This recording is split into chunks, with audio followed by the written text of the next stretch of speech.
Hey everybody, Eric back here at the 2025 Colt Collectors Association Show in Concord, North Carolina.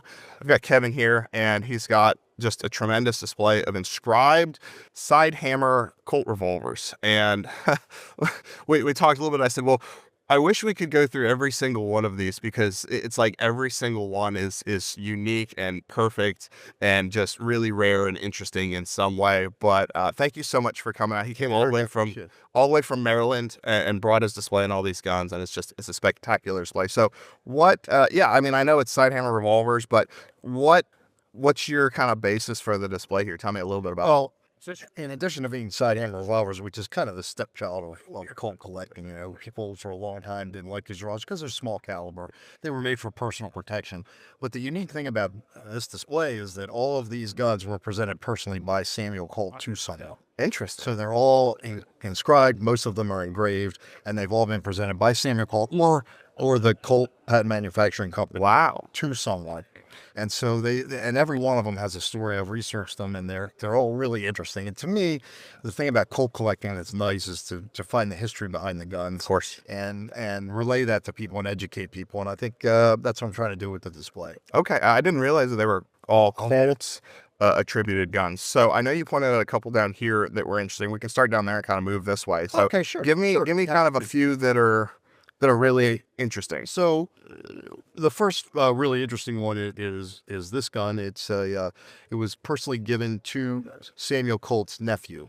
The nice thing about the gun is that it's uniquely engraved. It's completely hand engraved. The entire gun is covered with engraving, and rather than having a rolled cylinder, it's hand engraved. So that makes it a really interesting. Plus, the fact it was given to a family member.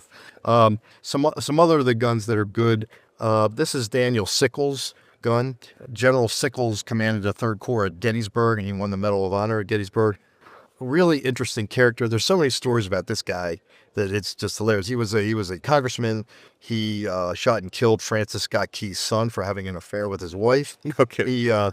He was appointed to ambassador to England, ambassador to Spain. But most notoriously, in the Battle of Gettysburg, he lost his leg to a cannonball. And before he left the battlefield, he ordered his people to gather up his leg and the cannonball, and they're on display at the Smithsonian Institute to this day. I've heard of that. Who does that? I mean, And that was his. that guy was a character. That's unique. He was just crazy. And you don't have the leg? Interesting. I don't have the You leg. need to add I have like a picture of the leg, but I don't have the leg. But so that made that really interesting. As we come in here a little further, these two guns are actually guns whose grips are made from the charter oak. And the charter oak was the state tree of Connecticut. It was felled in a storm in 1856. Colt bought some of the wood from the tree, and for very special presentations, he made the grips out of charter oak style. About 7 or 8 presentations. I have 2 of them. I'd like to have the other 6 if anybody has any. Let me know. Anyway, this one was to William Reed, who was his distributor in Boston. Colt gave 6 of these away to his main distributors, the Spies brothers in New York, William Reed in Boston, and other cities, his main sales force.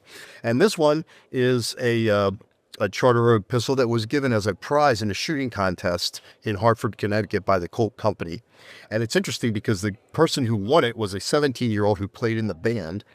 And 30 years later, he retires from Colt and was given another presentation pistol for his years of service to the Colt Company. So that's a little interesting. One of the most interesting ones is this pistol here, which was given to Colonel William Conant Church. The interesting fact about that is, after the Civil War, William Conant Church founded the NRA. So he was the actual founder of the NRA. So that has special sentimental meaning to me. I'm a lifelong NRA member, and kind of interesting. It is silver plated as well. All right, so that's absolutely gorgeous. And the silver, it's unusual with the silver plating because it's just you can tell it's just different because a lot of these were blued, so that the silver you can really tell was reserved. Yeah, when this gun was made, silver was an option. And of course, nickel plating and all didn't come along until much later. Absolutely. So we really won't see many of these guns nickel plated unless they were done later. Sure. Yeah. But some other interesting guns. This one is to William Hammersley, who was the mayor of Hartford, Connecticut, and was also a big political ally of Colt. Colt needed rezoning to expand his armory, and somehow Mr. Hammersley got that done. And he Interesting. presented him with this gun. The unique thing about this gun is it's custom engraved. The only one that had the cylinder has a bust of William Hammersley on one side and the coat of arms of the city of Hartford on the other. Oh, that's as neat. well as being fully engraved everywhere else. So that's unique. And then this pistol was donated by Mrs. Colt to the Metropolitan Fair in 1864. The Metropolitan Fair was a fair that was held on the present site of Madison Square Garden. Really? Back in 1864, and it was a fundraiser for the U.S. Sanitary Commission, which funded all the hospitals and all for the Union. Okay. So what they did was she presented this gun to them, and they auctioned it off, and then the proceeds went to the Okay. Hospital Sanitary Commission. So unique gun from that perspective. That really is. This gun here is very unique. It was given to John B. Floyd, who at the time was Secretary of War under the Buchanan administration. So, of course, Colt was trying to, hey, have that buying some of my pistols. So the unique inscription on this gun is to the Honorable John B. Floyd from the Colt workman. Okay. Colt could say, I didn't give it to him as a bribe, my workers gave it. Sure. So that type of thing. So very interesting gun. Buchanan, of course, went on to an undistinguished career in the Confederate Army. He was made commander of Fort Donelson one day before it surrendered. Okay. So he took over the command. One day later, he ran through the lines because he was afraid of being hanged as a traitor. He gave the pistol to his sister in Kentucky, and I got it from her sister's great-granddaughter. Wow. So that's kind of an interesting. Yeah, that's a neat lineage. This top gun here is to Captain Pleasanton, who later became General Pleasanton, who was head of the Union Cavalry at Brandy Station, the first Union victory over Jeb Stuart's cavalry, and then he later became commander of the cavalry for the entire Army of the Potomac. So kind of a famous guy. Sure. And moving on down, there's all of these have stories. I'm just trying to highlight the interesting ones. This gun here belonged to George Peabody, who literally was the first major philanthropist.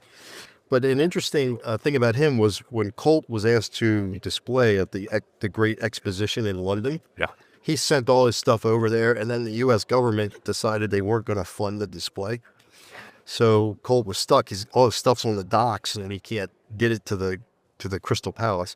George Peabody stepped up and paid for the entire United States display at what was arguably the first World's Fair. Wow. And so for that, Colt was very, very appreciative, gave him this pistol. And also, Peabody was one of the witnesses at Colt's wedding.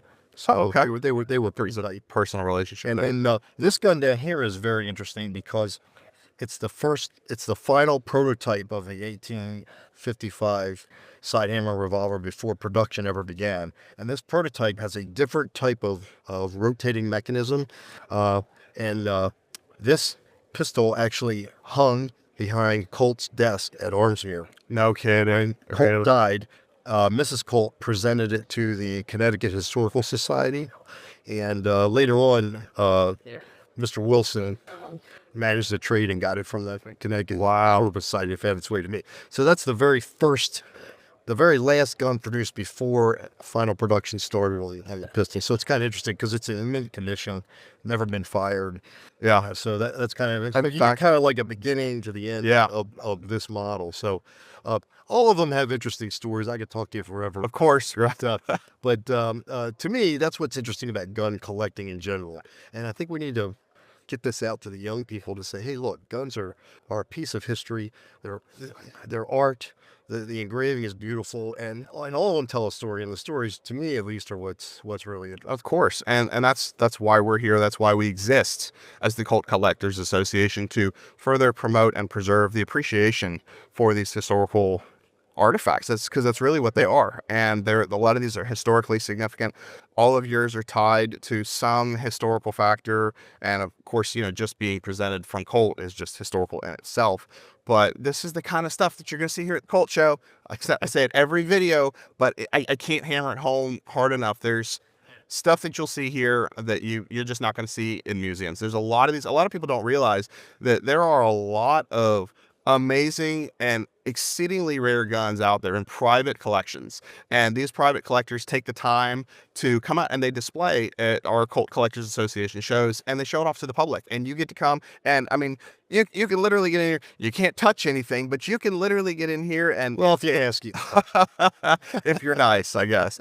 But this is how close you can get to literally to history. And so if you have any interest in this kind of stuff, make sure you're following our page, the Colt Collectors Association. Of course, we've got all of our videos. We've got YouTube, we've got Instagram. So check us out on all of those. And if you're not a member, go to coltcollectors.com. We have so many great, amazing member benefits. We've got a quarterly magazine that comes out. It's a really nice, high quality magazine. Great stuff like this that you see in there, but there's also some modern stuff. There's stuff that's even older than this. So check us out on there, coltcollectors.com, and check out the rest of our videos. Thank you so much for coming by. thanks a lot. I appreciate it. Absolutely.